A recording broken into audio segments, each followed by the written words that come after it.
Let me be honest with you. The Toronto Blue Jays are not supposed to be doing this right now.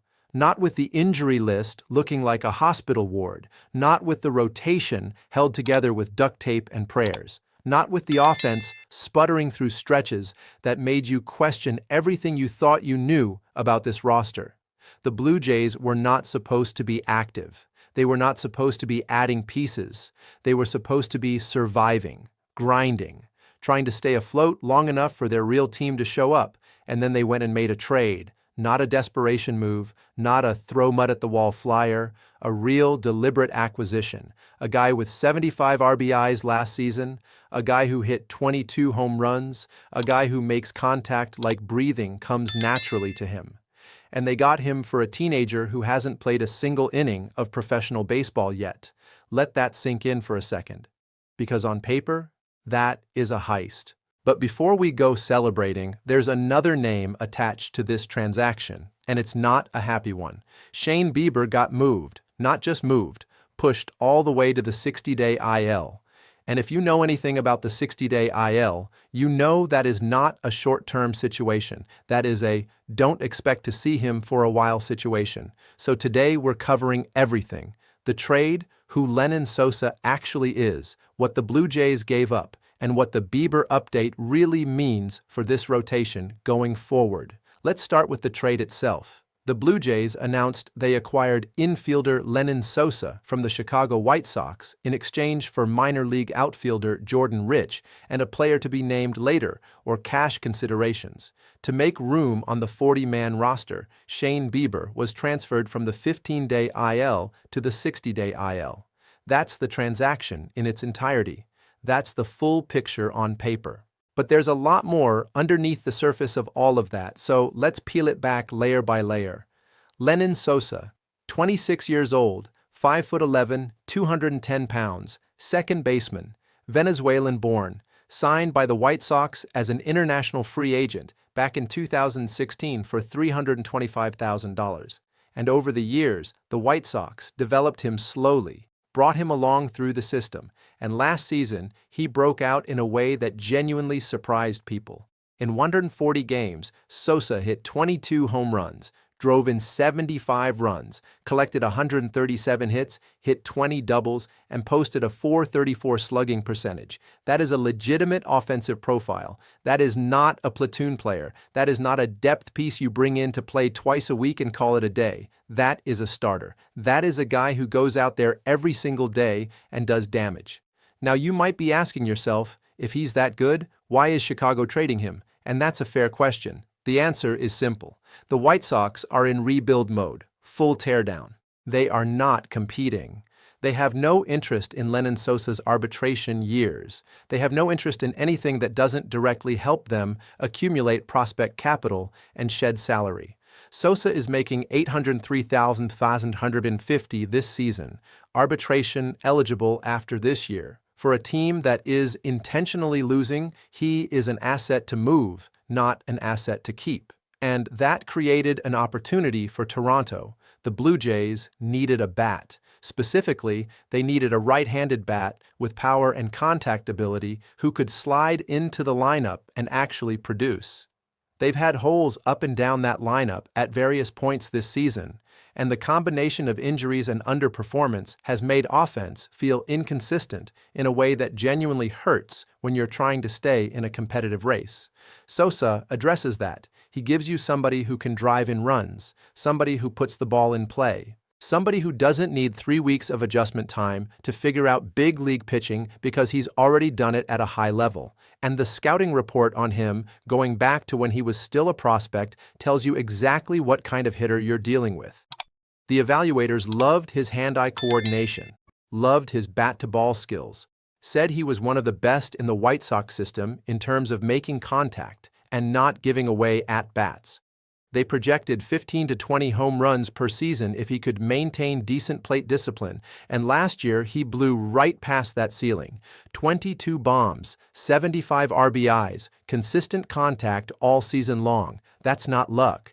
That's a guy arriving at the version of himself scouts always believed he could become. At the point of this trade, Sosa had played 12 games in the 2026 season. 7 hits, 3 triples, 3 RBIs, 2 runs scored. Small sample, but the triples are interesting. That tells you he's running well. That tells you there's athleticism there beyond just the bat.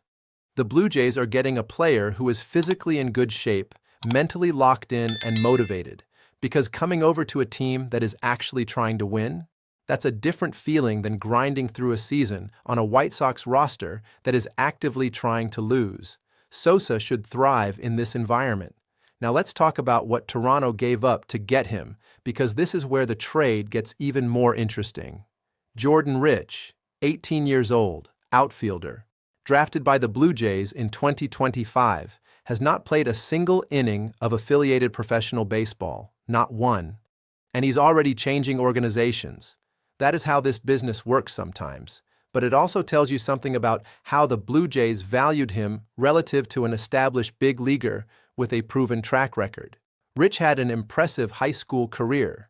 His senior year, he hit 7 home runs and stole 38 bases. That power-speed combination is genuinely rare at that level, and the scouting community took notice. There was real excitement when Toronto grabbed him in the draft. Analysts pointed out that the Blue Jays system had been lacking exactly that kind of toolsy outfield prospect. Big raw tools, explosive athleticism, projectable body, the kind of kid you dream on. But here's the reality. He's 18. He's unproven. He hasn't faced professional pitching. He hasn't faced college pitching. He hasn't faced anything outside of high school competition. The gap between high school potential and big league production is enormous, and the vast majority of players who look incredible at 18 never even sniff the majors. The Blue Jays made a clear-eyed calculation here. They took the sure thing over the dream. They took the established 26-year-old who already hit 22 homers over the 18-year-old who hasn't thrown a bag in the minors yet. And honestly, that's the right call for a team trying to win now. The player to be named later or cash considerations is basically a footnote. Don't spend too much time on that part. The meat of this deal is Sosa for Rich, and when you look at it through the lens of what the Blue Jays need right now versus what they're giving up, the value is clearly in Toronto's favor. So that's the trade. But there's the other thing we need to talk about, the thing that got buried in the excitement of the acquisition announcement. Shane Bieber is on the 60-day IL now. He was on the 15-day IL. Now he's on the 60-day. That is not an upgrade in any sense of the word. Moving a player from a 15-day stint to a 60-day designation is a significant escalation. It means the injury is more serious than initially presented, or that the recovery is taking considerably longer than anyone hoped. It means Shane Bieber is not going to be available anytime in the near term. 60-day IL means he cannot come off the injured list for at least 60 days from the day he was placed on it. He doesn't even become eligible to return until well into the season, and eligible to return is not the same as actually returning. Eligibility is just the earliest possible window. The reality could be later than that. For people who have been following the Blue Jays' rotation situation closely, this stings. Bieber was supposed to be part of the answer. After everything that went into assembling this pitching staff over the offseason, Lenyn Sosa being the centerpiece addition, the depth pieces brought in around him, Bieber was supposed to contribute meaningful innings. Instead, he's been on the shelf, and now he's been pushed even further back on the shelf. His path back to the rotation is murky. Nobody is giving a clear timeline, and in the absence of a clear timeline, you have to plan as if he's not coming.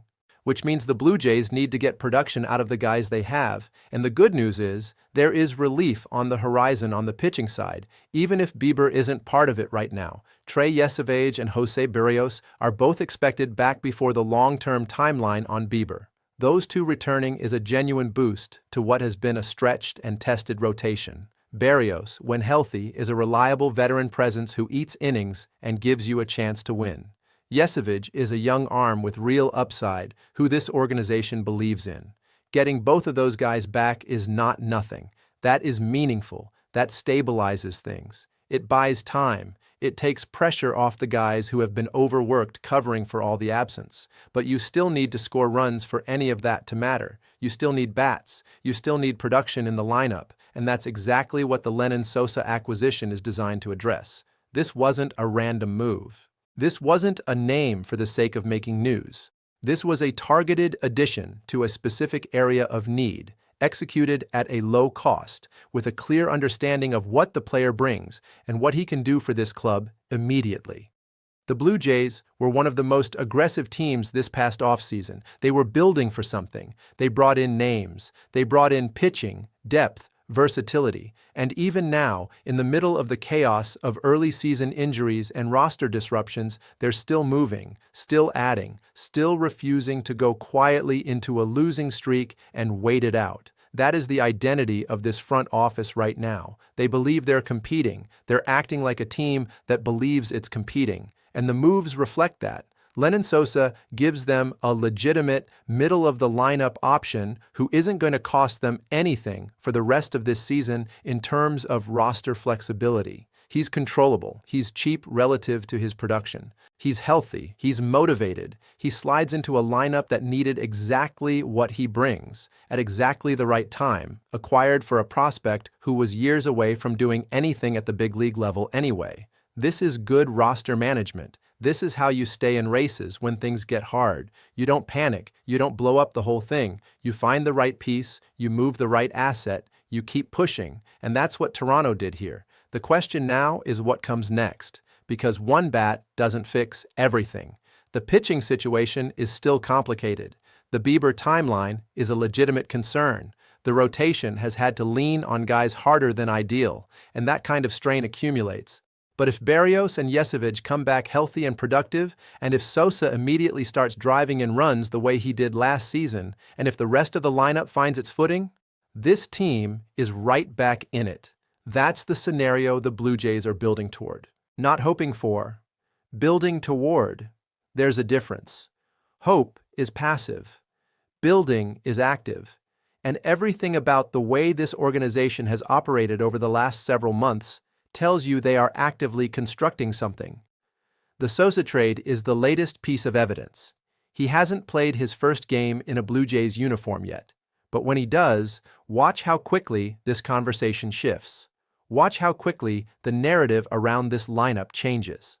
One hot week from a 75 RBI bat can change everything, and Toronto just brought in a guy capable of delivering exactly that. Keep an eye on this story, because the Blue Jays are not done.